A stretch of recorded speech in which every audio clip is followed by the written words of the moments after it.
ఎక్సెల్లో మీరు built-in స్టైల్స్ని apply చేయడమే కాకుండా మీ ఓన్ స్టైల్స్ని కూడా క్రియేట్ చేసుకోవచ్చు. వాటిల్ని కస్టమ్ స్టైల్స్ అని అంటాం. ఆ క్రియేట్ చేసుకున్న స్టైల్స్ని మీ వర్క్షీట్లో ఎక్కడ కావాల్సి ఉంటే అక్కడ అప్లై చేసుకోవచ్చు. ఫర్ ఎగ్జాంపుల్, ఆల్రెడీ ఉన్న ఒక ఫైల్ని ఓపెన్ చేయండి. ఇక్కడ చాప్టర్ 5లో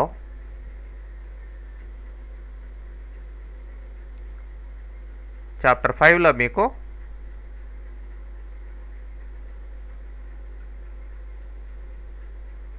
ఒక ఎగ్జాంపుల్ ఫైల్ ఉంది, కస్టమ్ స్టైల్స్ అనే ఫైల్ ఉంది. దాన్ని ఓపెన్ చేద్దాం.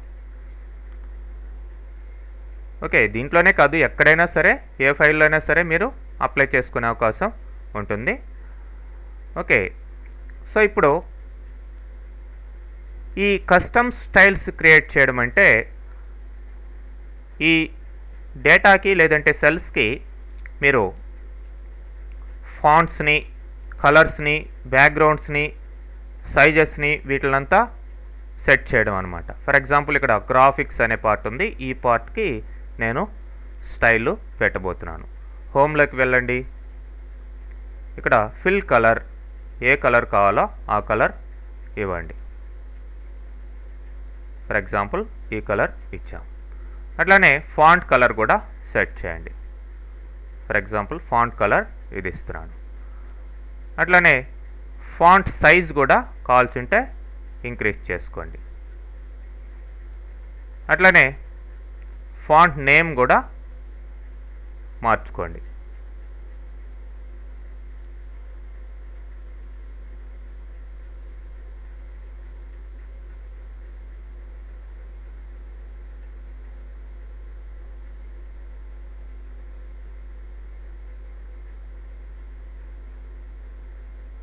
ఓకే, ఇట్లా సెట్ చేసాం. సో ఇప్పుడు ఈ ఏరియాలో ఈ గ్రాఫిక్స్ అనే పార్ట్లో ఎక్కడో ఒక చోట కర్సర్ ప్లేస్ చేసి హోమ్లోకి వెళ్ళండి. ఇక్కడ సెల్ స్టైల్స్ కింద మీకు న్యూ సెల్ స్టైల్ అని ఉంది. దీన్ని క్లిక్ చేయండి. ఇప్పుడు ఈ యొక్క సెల్కు ఉన్న స్టైల్స్ అన్నీ ఇక్కడ వస్తాయి. నంబర్ కాదు ఇది, కాబట్టి నంబర్ని డీసెలెక్ట్ చేద్దాం. అండ్ అలైన్మెంట్ ఏంటి, ఫాంట్ ఏంటి, దాని సైజ్ ఏంటి, బ్యాక్గ్రౌండ్ ఏంటి, బార్డర్స్ ఏమైనా ఉన్నాయా, ఫిల్లు, ఇట్లాంటివంతా కూడా వస్తాయి. ఓకే, ఇప్పుడు స్టైల్ నేము నేను ఇట్లా ఏదో ఒక నేము ఇచ్చాను. ఓకే, సో ఇప్పుడు ఈ పర్టికులర్ స్టైల్ని వేరే ఏరియాలో అప్లై చేయాలి అంటే, ఫర్ ఎగ్జాంపుల్ ఇక్కడ కింద మార్కెటింగ్ దగ్గర కూడా దీన్ని అప్లై చేయాలి. ఇప్పుడు హోమ్లోకి వెళ్ళండి, సెల్ స్టైల్స్, ఇక్కడ చూడండి కస్టమ్ కింద ఎడూసాఫ్ట్ అనే కస్టమ్ కొత్తగా మనం క్రియేట్ చేసిన స్టైల్ రావడం జరిగింది. దాన్ని సెలెక్ట్ చేస్తే సరిపోతుంది. ఓకే, చూడండి దీనికి ఏ స్టైల్ ఉందో అదే దీనికి కూడా అప్లై కావడం జరిగింది. మరి ఆల్రెడీ ఉన్న ఈ కస్టమ్ స్టైల్కి ఏదైనా మాడిఫికేషన్ చేయాలి అంటే ఈ స్టైల్ దగ్గరికి వెళ్ళి రైట్ మౌస్ బటన్ క్లిక్ చేయండి. ఇక్కడ మెనూ రావడం జరుగుతుంది, మాడిఫై. ఇప్పుడు ఏం మాడిఫై చేయాలో దాన్ని ఫార్మాట్లోకి వెళ్ళి మీరు మాడిఫై చేసుకోవచ్చు. ఫార్మాట్ బటన్ క్లిక్ చేయండి.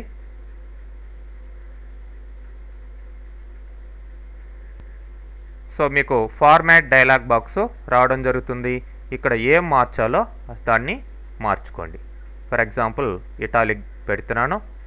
అట్లనే కావాల్సింటే బార్డర్ కావాల్సింటే బార్డర్ పెట్టుకోవచ్చు. అట్లనే ఫిల్లింగ్ కావాల్సింటే మార్చుకోవచ్చు.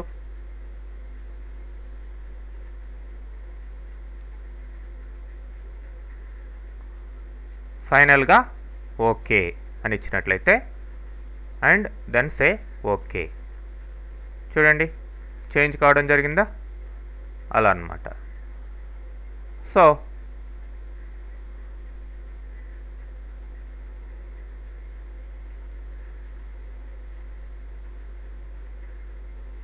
ఇట్లా మళ్ళీ వేరే వాటికి కూడా మీరు అప్లై చేసుకోవచ్చు, వేటికి కావాలంటే వాటికి.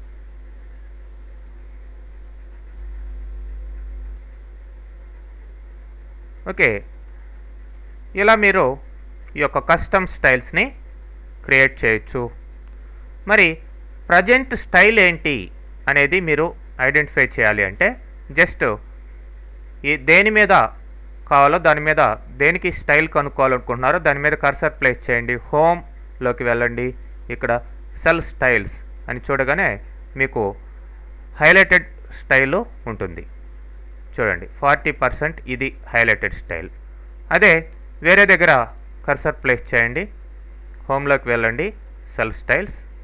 ఇప్పుడు చూడండి ఇటు సైడు 40% యాసెంట్ 6 అని ఉంది. ఇది సెలక్షన్లో ఉంది. ఆ విధంగా పర్టికులర్ సెల్స్కి ఏ స్టైల్ ఉందో మీరు ఐడెంటిఫై చేయొచ్చు. మరి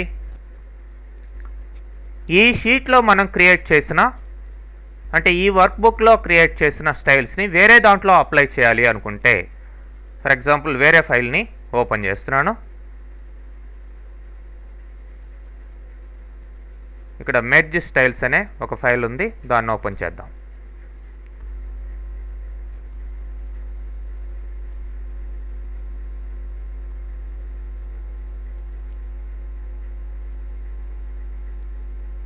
సో ఇక్కడ మీరు ఏ ఏరియాలో అప్లై చేయాలనుకుంటున్నారో, ఫర్ ఎగ్జాంపుల్ ఈ ఏరియాకి అప్లై చేయాలనుకుంటున్నారు, దాన్ని మొత్తం సెలెక్ట్ చేయండి. హోమ్లోకి వెళ్ళండి, స్టైల్స్. ఇక్కడ మెర్జ్ స్టైల్స్ అని ఉంది, సెలెక్ట్ చేసుకోండి. ఇక్కడ మెర్జ్ స్టైల్స్ ఫ్రమ్ ఏంటి, కస్టమ్ స్టైల్స్ అనే దాని నుంచి డెరైవ్ చేసుకోవాలి. ఓకే అని ఇస్తాను. అంటే ఏ బుక్ నుంచి మీరు తీసుకురావాలి అని అడుగుతుంది. ఓకే, మనం ప్రీవియస్గా ఓపెన్ చేసింది కస్టమ్ స్టైల్స్ కాబట్టి ఆ ఫైల్ నుంచి తీసుకురావాలి. మరి ఇక్కడ అప్లై కాలేదు. అప్లై కాలేదంటే ఆ స్టైల్ మాత్రం తీసుకురాబడి ఉంటుంది. చూడండి, ఆ ఫైల్ నుంచి ఈ ఫైల్కి ఆ కస్టమ్ స్టైల్ రావడం జరిగింది. ఇప్పుడు దాన్ని సెలెక్ట్ చేస్తే ఇక్కడ అప్లై అవుతుంది. మరి ఇప్పుడు ఈ కస్టమ్ స్టైల్కి ఏదైనా మాడిఫికేషన్స్ కావాలి అంటే ప్రీవియస్గా మీరు ఓపెన్ చేసిన ఒరిజినల్ ఫైల్ని దీంట్లోకి వెళ్ళి మాడిఫై చేసి మళ్ళీ దీంట్లోకి మళ్ళీ మెర్జ్ చేసుకోవాలన్నమాట. అంతేకాని ఆటోమేటిక్గా డైనమిక్గా అప్డేట్ కావడం అనేది ఉండదు. ఓకే, ఈ విధంగా మనం ఓన్ స్టైల్స్ని క్రియేట్ చేసుకోవచ్చు.